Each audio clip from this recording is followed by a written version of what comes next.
Welcome to the State of Tech, the European edition, Thursday, May 14, 2026. I'm Samantha Lawrence. And I'm Bob Russell. Today, frontier AI models breaking cyber attack benchmarks. A new startup chasing self-improving AI with hundreds of millions in funding. OpenAI's new cyber defense push. Rivian's CEO spinning out an industrial robot company. A quantum breakthrough out of Kyoto. And OpenAI floating a global AI governance body with both Washington and Beijing at the table. Let's start with the cyber story, because the numbers are genuinely worrying. The UK's AI Security Institute and Palo Alto Networks have both published findings today on what frontier AI models can now do in cybersecurity tests. And the headline is that Anthropic's latest Claude preview and OpenAI's GPT 5.5 are blowing past the benchmarks researchers expected for this year. Specifically, these models can now autonomously run multi-stage network attacks in simulation. So not just spotting one vulnerability, but chaining several together, moving through a network and adapting when something blocks them. That used to be the work of skilled human hacking teams over days or weeks. And the rate of improvement is what alarms the researchers. The expected doubling time for these capabilities has been exceeded, meaning AI is getting better at offensive cyber work faster than the defensive side can keep up. The AI Security Institute is the UK government body that stress tests these models before release, and their tone in the report is unusually direct. They are essentially saying that within months, not years, an attacker with access to a frontier model could automate the kind of attack that previously required a state-level team. The vendors will point out that they have safety layers and refusal training. But independent testers keep finding workarounds, and open-weight models without those guardrails are catching up fast. The bottom line for businesses is that the asymmetry is shifting. Defenders need expensive security teams. Attackers may soon need a laptop and a subscription. European energy grids, hospitals, water utilities, banks, all of these now fall under stricter cyber resilience requirements. If frontier AI lowers the bar for sophisticated attacks, the regulators will face pressure to move from paperwork to actual capability testing. And there is a real budget conversation coming. European mid-sized companies are not exactly flush with cash for AI-grade defense tools. Expect Brussels to push for shared threat intelligence and possibly EU-funded defensive AI for smaller member states. Otherwise, you get a two-speed Europe where Germany and France can defend themselves and the rest cannot. Next up, a new AI company called Recursive Superintelligence has come out of stealth with $650 million in funding, valuing it at $4.65 billion. It is led by Richard Socher, who used to be chief scientist at Salesforce. The investors include Alphabet's GV Fund, Greycroft, and the venture arms of both NVIDIA and AMD.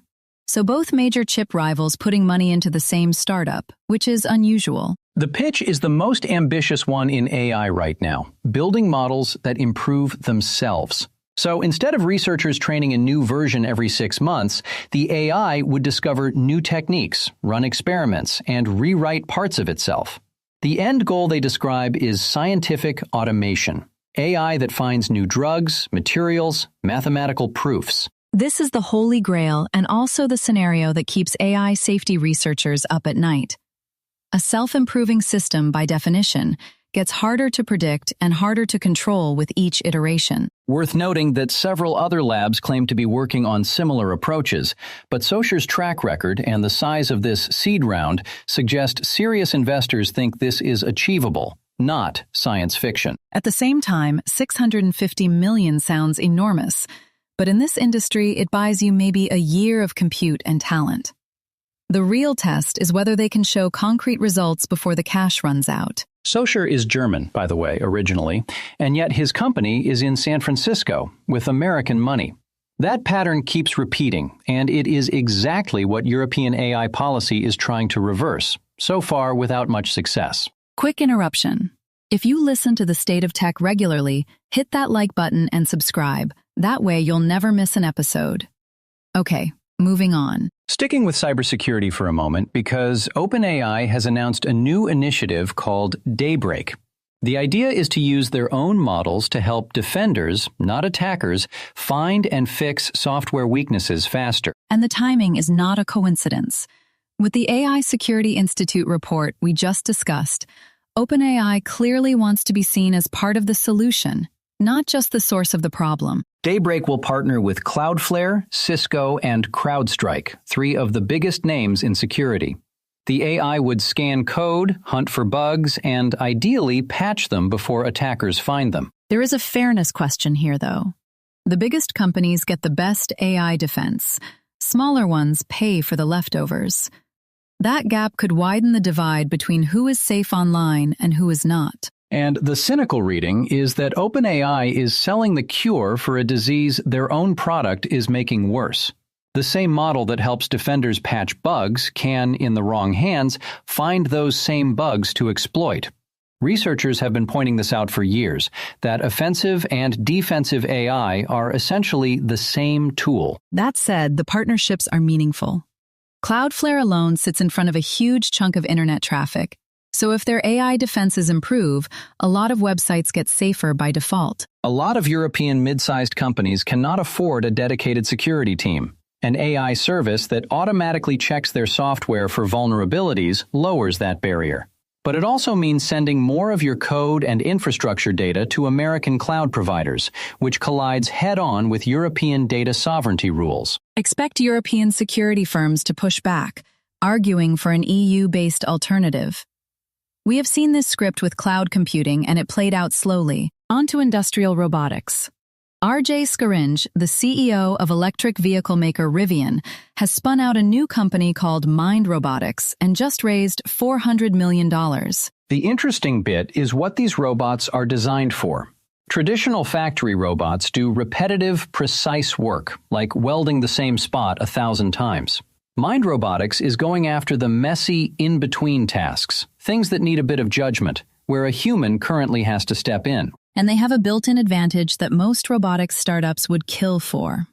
Rivian's actual production lines give them constant, real-world data to retrain the AI on, so the robots learn from what works and what fails in a working car factory, not in a lab. Their offer is a bundle: the AI brain, the robot body, and the software to manage a whole fleet of them. Most competitors sell you one piece. You assemble the rest yourself. Which raises the bigger question of who actually wins the factory robotics race. Tesla is building Optimus. Figure has raised huge rounds. Chinese makers are pushing hard. And now Mind Robotics enters the field. Plenty of money, but the real test is which of these robots actually work 8 hours a shift, reliably, without a babysitter. Germany, Italy, Czech Republic, all heavy in automotive and industrial production. Smarter robots could help them compete with lower-wage countries again. But it also means production line jobs that survived the last automation wave may not survive this one. And European industrial robot makers like KUKA and ABB will have to decide whether to build their own AI brains, partner with a startup, or risk becoming the hardware layer for someone else's smart system. Time for something different. Scientists at Kyoto University have figured out how to instantly detect something called a W state, which is a particular type of quantum entanglement that has been frustratingly hard to spot. For listeners not deep into quantum physics, the short version is this. Quantum computers and future quantum communication networks rely on particles being linked in very specific ways. W states are a robust kind of link that survives even when one particle is lost, which makes them attractive for building reliable quantum networks. The problem until now was that detecting these states reliably took complicated setups and a lot of time. Kyoto's team made it essentially instant, which sounds technical, but is actually a big deal for engineering practical quantum systems. This is not a product you can buy tomorrow. We are still years away from consumer quantum anything. But this is the kind of foundational result that quietly makes future quantum communication and even quantum-secured internet feasible. To close out, 2 things you can actually use today. First, on the practical side, here is something genuinely useful that came out of all the AI security talk this week. There is a tool called Have I Been Pwned, which most security people know, but a surprising number of regular users do not. You type in your email address, and it tells you which data breaches your account has shown up in. That is not new, but the maintainer has just added a free notification service that emails you the moment your address appears in a new leak. Given that the cyber threat picture is getting worse, not better, setting this up takes literally 1 minute, and it is genuinely useful. It is run by an independent researcher, hosted in Europe-friendly infrastructure, and does not sell your data.